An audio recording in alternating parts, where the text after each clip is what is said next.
নারায়ণগঞ্জের শীতলক্ষ্যা নদীর তীরের রাজনৈতিক বাতাস সবসময়ই এক অদ্ভুত রহস্য আর রোমাঞ্চে ঘেরা থাকে। এই শহরের রাজনীতি কখনো সরল রেখায় চলে না, সবসময়ই এখানে আঁকাবাঁকা পথে নানা মোড় পেরিয়ে অনেক চড়াই উদ্রায় পার হয়ে রাজনৈতিক পরিস্থিতি তার গন্তব্যে পৌঁছায়। কিন্তু গত কয়েকদিনে সেখানে যা ঘটে গেল তা যে কোনো রাজনৈতিক থ্রিলার সিনেমার চিত্রনাট্যকেও সহজেই হার মানায়। এমন একটি ঘটনা ঘটেছে যা রাজনৈতিক বিশ্লেষক থেকে শুরু করে সাধারণ মানুষ পর্যন্ত সকলকে থমকে দিয়েছে।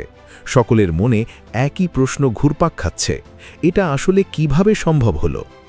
জুলাই গণ-অভ্যুত্থানের পর আওয়ামী লীগের প্রায় সমস্ত শীর্ষ নেতা যখন জেলে না হয় মাটির নিচে লুকিয়ে কোনো রকমে প্রাণ বাঁচাচ্ছেন, ঠিক তখনই হঠাৎ করে সবকটি মামলা থেকে একযোগে জামিন পেয়ে কারাগার থেকে বীর দর্পে বেরিয়ে গেলেন নারায়ণগঞ্জ সিটি কর্পোরেশনের সাবেক মেয়র ডাক্তার সেলিনা হায়াত আইভী।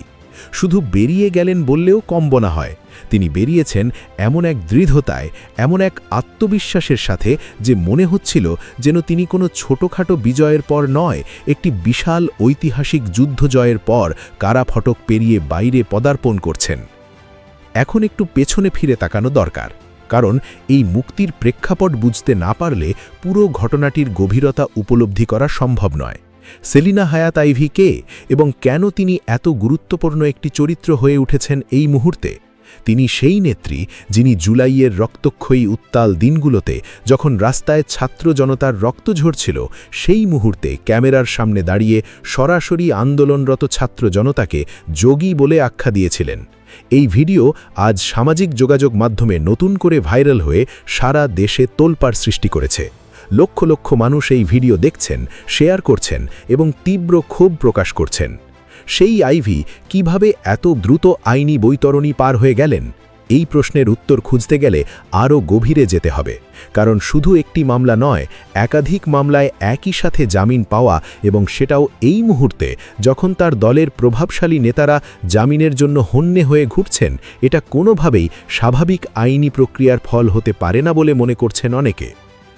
আর সবচেয়ে চমকপ্রদ যে বিষয়টি, সেটি হলো সেই বিতর্কিত ভিডিওতে কেবল আইভী একাই ছিলেন না, তার পাশে দাঁড়িয়ে থাকতে দেখা গেছে তৎকালীন পুলিশের আইজিপি এবং আইভীর আজীবনের শত্রু হিসাবে পরিচিত নারায়ণগঞ্জের গডফাদার নামে কুখ্যাত সামি ওসমানকে।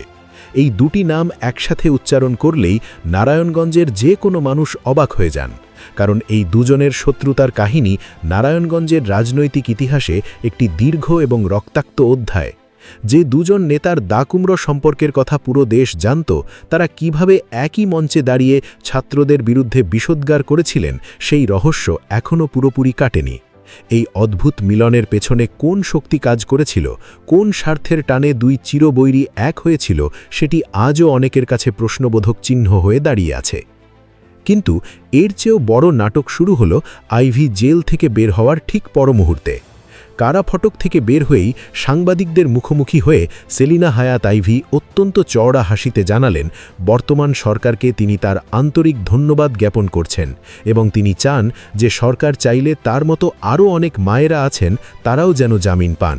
শুনে অনেকেই থমকে গেলেন, কারণ বর্তমান সরকার মানে বিএনপি সমর্থিত অন্তর্বর্তী প্রশাসনের পরিচালিত একটি ব্যবস্থা, আর আইভী হলেন আওয়ামী লীগের একজন পরিচিত মুখ। এই দুইয়ের মধ্যে প্রকাশ্য কৃতজ্ঞতা বিনিময় স্বাভাবিক কোনো ঘটনা নয়। তিনি শুধু সরকারকে ধন্যবাদ দিয়েই ক্ষান্ত হননি, একই সঙ্গে একটি বড় এবং অর্থবহ রাজনৈতিক বার্তা দিয়ে বললেন যে তার মতো অনেক নিরপরাধ মানুষ এখনও জেলে আছেন, এবং তিনি অনুরোধ করছেন যে সরকার যেন তাদেরকে দ্রুত ছেড়ে দেয়। এই বক্তব্যের প্রতিটি শব্দ খুব সচেতনভাবে বেছে নেওয়া। নিরপরাধ শব্দটির ব্যবহার, সরকারের প্রতি কৃতজ্ঞতা এবং অন্যদের মুক্তির জন্য আবেদন, এই পুরো বিবৃতিটি একটি সুনির্দিষ্ট রাজনৈতিক বার্তা বহন করছে, যা বুঝতে রাজনৈতিক বিশ্লেষকদের বেশি সময় লাগেনি। আইভীর এই নাটকীয় জামিন এবং প্রকাশ্যে ক্যামেরায় বর্তমান বিএনপি সরকারকে এভাবে ধন্যবাদ দেওয়ার ঘটনায় মুহূর্তের মধ্যে ঝড় উঠেছে দেশের রাজনৈতিক মহল এবং সোশ্যাল মিডিয়াতে। ফেসবুক থেকে শুরু করে টুইটার, ইউটিউব থেকে শুরু করে বিভিন্ন অনলাইন পোর্টাল, সর্বত্র একটাই আলোচনা। চারদিকে এখন একটাই প্রশ্ন, এর পেছনে আসলে কতটা গভীর রাজনৈতিক সমীকরণ কাজ করছে? কারা এই ঘটনার সূত্রধর? কোথায় এবং কখন এই সমঝোতা হয়েছে? কারা মধ্যস্থতাকারীর ভূমিকা পালন করেছেন? রাজনীতির দাবার বোর্ডে কোনো চালই যে বিনা কারণে দেওয়া হয় না, আইভির এই মুক্তি তার সবচেয়ে বড় এবং সাম্প্রতিকতম প্রমাণ। বিশ্লেষকরা বলছেন এর পেছনে লুকিয়ে আছে এক গভীর রাজনৈতিক সমঝোতা, যা মূলত দুটি উপায়ে বিশ্লেষণ করা যায়। প্রথমত, সাধারণ মানুষের মনে এই প্রশ্ন ওঠা অত্যন্ত স্বাভাবিক যে আওয়ামী লীগের বাঘা বাঘা মন্ত্রী এমপিরা যেখানে দিনের পর দিন জামিন পাচ্ছেন না, যেখানে শীর্ষ নেতারা আদালতে গিয়ে বারবার ফিরে আসছেন খালি হাতে, সেখানে সেলিনা হায়াত আইভি কোন জাদু বলে এত দ্রুত মুক্তি পেলেন? এর উত্তর কেবল আইনি প্রক্রিয়ায় খুঁজলে পাওয়া যাবে না। নিশ্চয়ই পর্দার আড়ালে বর্তমান সরকারের নীতি নির্ধারিকদের সাথে তার বড় কোনো যোগসাজশ বা চুক্তি সম্পন্ন হয়েছে, যার পুরস্কার হিসাবেই এই মুক্তি এসেছে।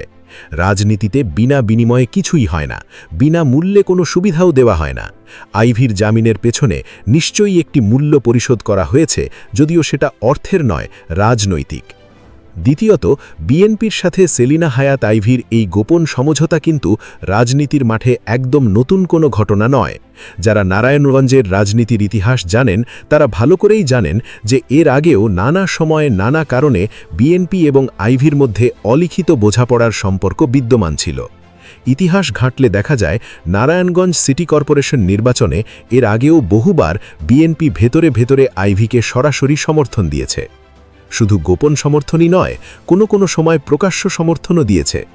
সামি ওসমানের মতো বিতর্কিত গডফাদারকে ঠেকাতে এবং নিজেদের দলের রাজনৈতিক অবস্থান ধরে রাখতে সে সময় বিএনপি নিজেদের দলীয় হেভিওয়েট প্রার্থী তৈমুর আলম খন্দকারকে নির্বাচন থেকে এক প্রকার জোরপূর্বক প্রত্যাহার করে নিয়েছিল। আর তার সুফল পেয়েছিলেন সাধুনোক্তর প্রার্থীর মোড়কে নির্বাচিত হওয়া এই আইভি। সেবার বিএনপির এই কৌশলগত সহযোগিতা ছাড়া আইভির জয় এত সহজ হতো না বলে অনেক রাজনৈতিক বিশ্লেষক মনে করেন। এবারও আইভি জেল থেকে বের হয়ে এক বিশাল বোমা ফাটিয়েছেন। শুধু সরকারকে ধন্যবাদ দিয়েই তিনি থামেননি, তিনি প্রকাশ্যে ঘোষণা দিয়েছেন যে তিনি আবারও নারায়ণগঞ্জের মেয়র নির্বাচন করবেন। জেলের ভেতরে থাকা একজন মানুষ বের হওয়ার পরপরই যখন নির্বাচনের কথা বলেন, তখন বোঝা যায় যে তিনি আসলে ইতোমধ্যেই পরিকল্পনা করে রেখেছেন। এটা হঠাৎ করে বলা কোনো কথা নয়, এটা একটি পূর্ব পরিকল্পিত ঘোষণা। আর এই নির্বাচন কিন্তু খুব বেশি দূরে নয়। চলতি 2026 সালের শেষ দিকেই এই নির্বাচন অনুষ্ঠিত হওয়ার কথা রয়েছে, অর্থাৎ হাতে সময় বেশি নেই। রাজনৈতিক প্রস্তুতি নিতে হলে এখনই মাঠে নামতে হবে, এখনই অঙ্গসাংগঠনিক কাজ শুরু করতে হবে, এখনই ভোটারদের সাথে যোগাযোগ স্থাপন করতে হবে। আইভি সেই কাজটিই করছেন বলে অনেকে মনে করছেন। যেখানে আওয়ামী লীগের ওয়ার্ড পর্যায়ের পাতি নেতারাও এখনও এলাকা ছাড়া এবং পলাতক, যেখানে সাধারণ কর্মীরাও মামলার ভয়ে ঘরের বাইরে বেরোতে পারছেন না, সেখানে আইভির মতো একজন হাই প্রোফাইল নেত্রী জেল থেকে বের হয়েই বুক ফুলিয়ে মেগা ইলেকশনের ঘোষণা দিচ্ছেন। এটা কোনো সাধারণ ঘটনা হতে পারে না।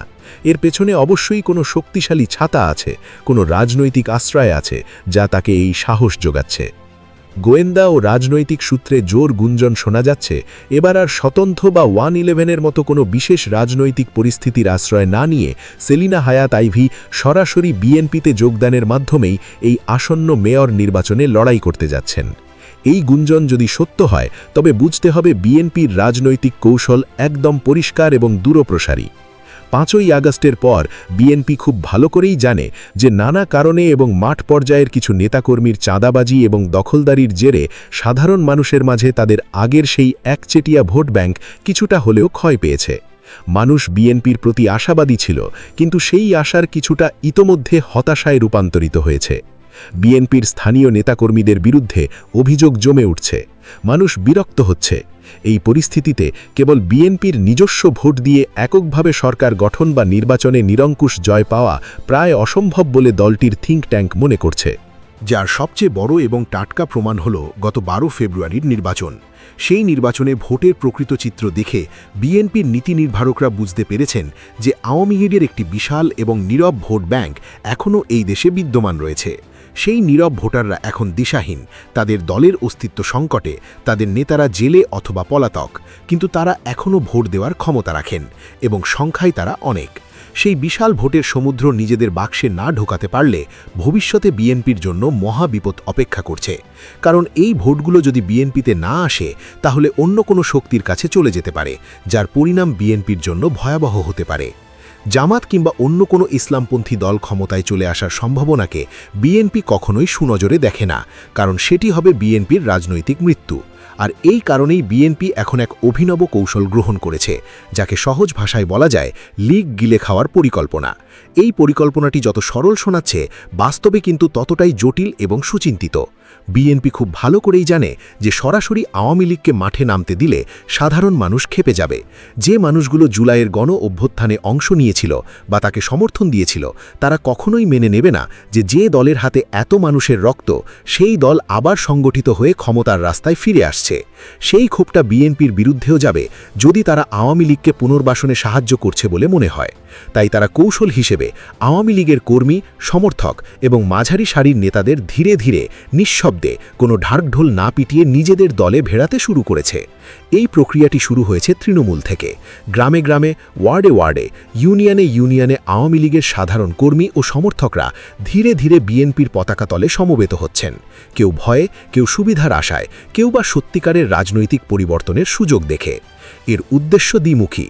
একদিকে নিজেদের ভোট ব্যাংক আরও ভারী করা, অন্যদিকে তৃণমূল পর্যায়ে আওয়ামী লীগকে চিরতরে সাংগঠনিকভাবে পঙ্গু এবং দুর্বল করে দেওয়া। যখন একটি দলের মাঠ পর্যায়ের কর্মীরা চলে যায়, তখন সেই দলের আর কিছুই থাকে না। নেতারা ঘুরে আসতে পারেন, মঞ্চে বক্তব্য দিতে পারেন, কিন্তু যদি তৃণমূলে কেউ না থাকে, তাহলে সেই দল মাটির সাথে যোগাযোগ হারিয়ে ফেলে। এই পরিকল্পনার অংশ হিসেবেই সম্প্রতি গোপালগঞ্জের মতো কঠোর আওয়ামী লীগ অধ্যুষিত এলাকায় ঘটা করে শত শত সক্রিয় আওয়ামী লীগ কর্মী এবং নেতা আনুষ্ঠানিকভাবে বিএনপিতে যোগ দিয়েছেন। গোপালগঞ্জ মানে শেখ মুজিবুর রহমানের জন্মভূমি। সেই মাটিতে আওয়ামী লীগের শিকড় কত গভীরে প্রথিত সেটা বলার অপেক্ষা রাখে না। সেই গোপালগঞ্জে যদি আওয়ামী লীগের নেতাকর্মীরা বিএনপিতে যোগ দেন, তাহলে বাকি বাংলাদেশের চিত্র সহজেই অনুমান করা যায়। গোপালগঞ্জের এই ঘটনা কোনো বিচ্ছিন্ন ঘটনা নয়, এটি বিএনপির দেশব্যাপী একটি বৃহত্তর অপারেশনের অংশ মাত্র, যেখানে লক্ষ্য হল আওয়ামী লীগের সাংগঠনিক কাঠামোকে ভেতর থেকে ফাঁপা করে দেওয়া এবং একই সাথে সেই মানুষগুলোকে নিজেদের দলে সংযুক্ত করে নেওয়া। এই কাজটি কেবল একটি দল হিসেবে বিএনপির জন্যই কার্যকর নয়, এটি একটি দেশের রাজনৈতিক মানচিত্রকে আমূল বদলে দিতে পারে। আজ আইভিকে দিয়ে যে প্রক্রিয়া শুরু হয়েছে, নিকট ভবিষ্যতে হয়তো দেখা যাবে অতীত আওয়ামী লীগের বড় বড় সাবেক এমপি, মন্ত্রী এবং প্রভাবশালী কেন্দ্রীয় নেতারাও নিজেদের চামড়া বাঁচাতে ও রাজনীতিতে টিকে থাকতে দলে দলে বিএনপিতে যোগ দিচ্ছেন। কারণ রাজনীতিতে বেঁচে থাকার প্রবৃত্তি অনেক সময় আদর্শের চেয়ে শক্তিশালী হয়ে পড়ে। যখন দেখা যায় যে পুরনো দলে থেকে কেবল জেল আর মামলার মুখোমুখি হওয়া ছাড়া আর কোনো ভবিষ্যৎ নেই, তখন অনেকেই দল বদলের পথ বেছে নেন। এটা বাংলাদেশের রাজনীতিতে নতুন কিছু নয়, কিন্তু এবার এটা যেন একটি সংগঠিত রূপ নিচ্ছে। এখানে একটি অত্যন্ত গুরুত্বপূর্ণ বিষয় খেয়াল করার মতো। বিএনপি মুখে শেখ হাসিনার দল আওয়ামী লীগের তীব্র সমালোচনা করছে।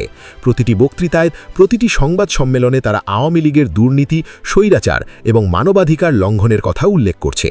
কিন্তু তারা কিন্তু আনুষ্ঠানিকভাবে আওয়ামী লীগ নামক দলটির ওপর থেকে নিষেধাজ্ঞা ওঠানোর কোনো জোরালো দাবি তোলেনি। অন্তর্বর্তী সরকারের দেওয়া নিষেধাজ্ঞার আদেশ এবং অবস্থানকেই তারা যেন বহাল রেখেছে, মুখে কিছু না বলে চুপচাপ সমর্থন দিয়ে যাচ্ছে। এর অর্থ কি? এর অর্থ হল বিএনপি চায় না আওয়ামী লীগ একটি স্বাধীন এবং পূর্ণাঙ্গ রাজনৈতিক দল হিসেবে পুনরুজ্জীবিত হোক।